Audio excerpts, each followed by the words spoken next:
Yazzeemu Oluyimba nakoze cover. Okay. Cover is different with the song. It's a reggae tribute. It's a reggae cover. With the song, olukwata no distributing that cover is you do it, put it on YouTube. That's it. It's a cover. One of the first reasons is I love Philly. Philly used to work. He's a colleague of my late grandfather. I had my grandfather used to work with the Frigo, the late Tamari Kapira. So I adore Philly. You know that Philly, I've been listening to his music. If I'm telling you that my grandfather used to work with the Frigo, so you know what kind of music when I put it. Second, my grandfather, I've heard him talk about Philly. I've been listening to Philly's music. So I give my opinion. Ninjibulira Eddie on the internet telling him that numbers are not what count the greatness of a song. On my old YouTube channel, you remember the issues in Ineza copyright in the black market. They striked my music and I didn't know how to appeal. I'm a little ignorant then. Naina ko Oluyimba lwe one for the road. Balina views emitwalo 5. Oluyimba lwe bayita Farida lulina views emitwalo nga 5. Ku channel yange eri enkaddiza. Oluyimba lwa one for the road lwali bigger than that Farida song. But why do you think this Farida song was good? Olugambo lwaluliko obubadi smile Farida, the suspect piece that you get. But one for the road, every time I used to go on shows and I sing one for the road, it had more impact than the other song.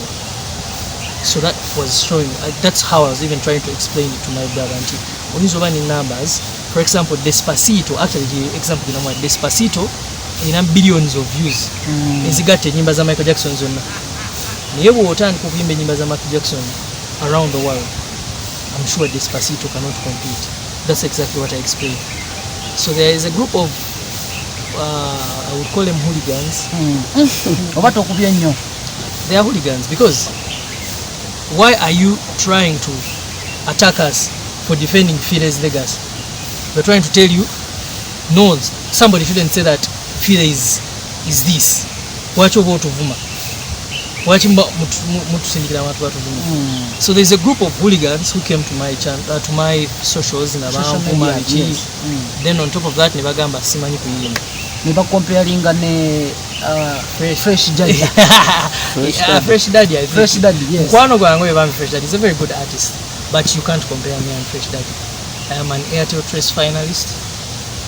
I am a vocal artist. I sing, and you know that.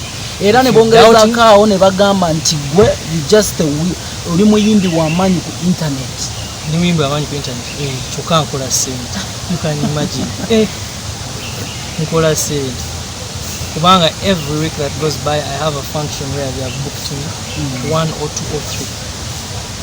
And I keep making money online. Like people buy my music on iTunes, they listen to my music on Spotify. Yeah. What we are going music who abantu bamuliriza. Ni mugamba I have the most Shazammed song ever since lockdown. Shazam kitegeeza abantu bawulira oluyimba nagezaako okusisinkana nannyini luyimba. Oluyimba lwakwenda danduli bayita omuwala. Lushazami.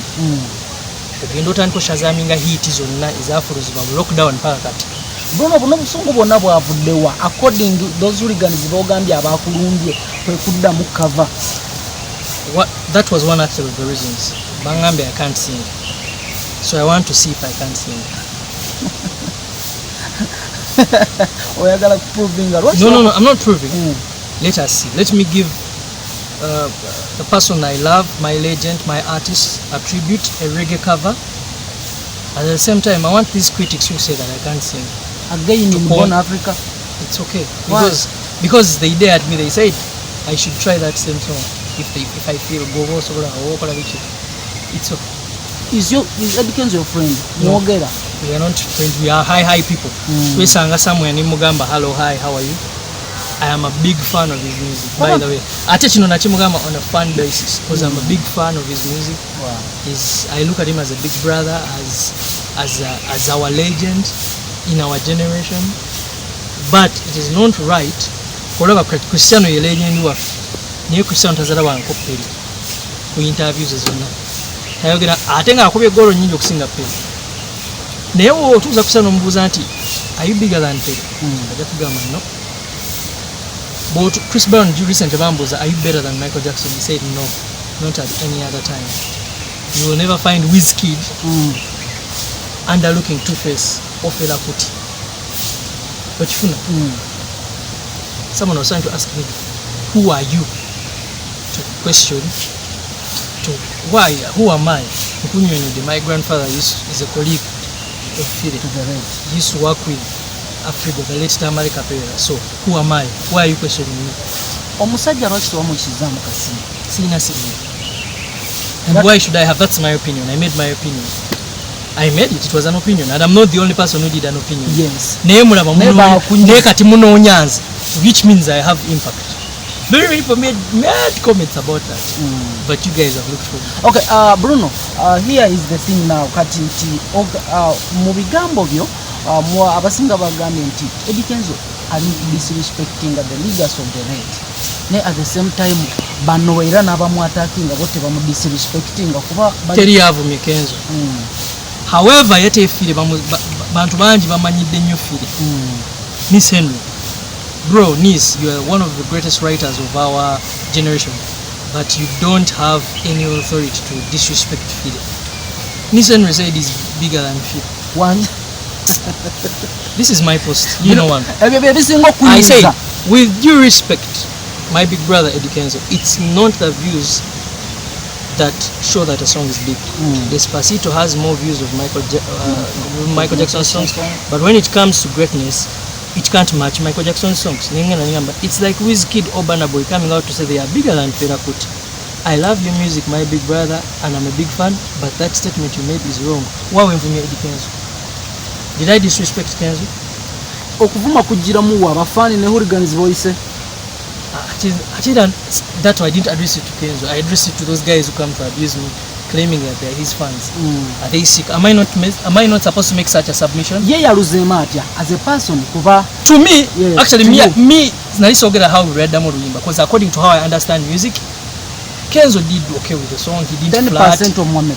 He didn't flat. I will not give him marks, okay, because it's not me who marks people for musically. Like, why would I start marking my fellow artist musically? No, he sang well because he didn't flat in the song. Okay. He chose the instruments. But the issue that there is no Phile Bongole song that is bigger than his. That was where my argument was. Nekugamba nti ekiproving anti oluyimba lunene lusala kuva mu generation to generation. Ne luva mu byenkaaga, ne ludda mu 7, mu 8, mu 9, mu 2000. That is the greatness of the song. Bruno, possibly wakoze n'ogamba nti batuteke ku stage live. Someone compared me to Fresh Daddy on Twitter, and I replied them and told them, put me and Fresh Daddy on stage, put on live instruments, you will find the difference between both of us. So someone cut that out, put my picture with Eddie's picture, whatever they want. Those same hooligans have told me. You get it. Ndatomaliza Bruno ke. Bugambo chi abogamba eri bafanize okusingira ddala babakwata kinga Thursday. At the same time Thursday. Ku Thursday. Just wait. Ebintu bya music bino tebayogera bigambo bingi. Gulinga mupiira. Omuntu aba amanyi kola ekintu omulabirawo kino omusajja asamba akapiira amanyi okusamba akapiira. So let us wait for the cover. That is cover eyo yegenda okumanyisa buli kimu. Either I'm a good musician or simanyi kuyimba nga yombanga nti nyimbanga Fresh Daddy. Who's managing you to kuva mu Black Market? I have a manager. He's my brother. It's called Jesse. I have like 4 people managing me. Jesse, Shams, there's Tood. Also Tood helps me out. There's Ivan. Those are my brothers, all of them. So all those guys, I'm working with them. But kulwokuna njagala bana Uganda actually ngenda dubana kumacha macha saa 12 so that lubayita musagala mwekwase kuba mani yo naku legena besamba njagala oluyimba olwo lubayitemu kulwokuna mulyoke mutandike ebigezo byammwe mwenna abagambe mu nyimba nga Fresh Daddy simanya ni full figure yagambye terujja sukka wa kiso ani full figure oyo mukulu wange sijja muzalawa and I will not say anything oyo mukulu wange ate she knows what I am musically atimanyi. So sijja muzala nze sibwe batu bankuza. Simanyi vuma abantu. Simanyi zala. However, I beat you with my intellectual knowledge. Kugamba ebintu by'okuyimba biri practical. Owulira oluyimba n'owulira n'omanya nti oluyimba lulungi. So Thursday siwala. Ngenda dufulumya, right? Ngenda fulumya cover. Mwe mwennyini mujja kwesalirawo bannamawulire n'abantu. Bruno, as a vocalist, as an artist we have in Uganda, kyegamba ekitulemesezza okulaba nti we can at least penetrate a worldwide kuba olaba nti ne Eddie Kenzo bwe banominate nze mu Grammy abasinga bavuddeyo ate okumwataakinga n'okumuzza wansi. By the way, you guys are getting it wrong. People didn't attack Eddie. They criticized what he said. When Eddie was nominated for Grammys, yes, you saw that the whole Uganda posted him. Nebenyini bemugamba abamulinako obujja. You don't want us to talk about Fire? We do. When you come disrespect Moses Radio, you don't want people to come out and say anything? We do because he's an artist. So leave people. Banbane abantu bakulira ku music wa Fire. Okay. Abantu bakulira ku music wa Fire. Abantu bawuliriza Fire. Abantu baagala Fire. So when you try to underlook their person, they will come out with bitter thoughts like bajja kunyiga, you get, because waliwo generation gy'owoyingiridde omuli nkugambe bajjajja bange, mama wange, taata wange, all these people have Fire, you get. So you people muleke awata no one has abused actually Eddie. Big I said is also going to do this song. I wish him good luck. What do you expect from Big I? I wish he's a good artist. Big I is a very good artist. I wish him good luck. Very good artist. I would want to remind people that Big I, especially those who demean him, Big I has had a song that was called Indicator. It was big in this country. He had a song called Mango Juice. Temwebuzabuza muzimanyi. So before you kuzala wa Big I and what, remember that Big I has been there's a time Big I were ku buli post ojjukira everywhere. So do not disrespect him. Okay. Yes.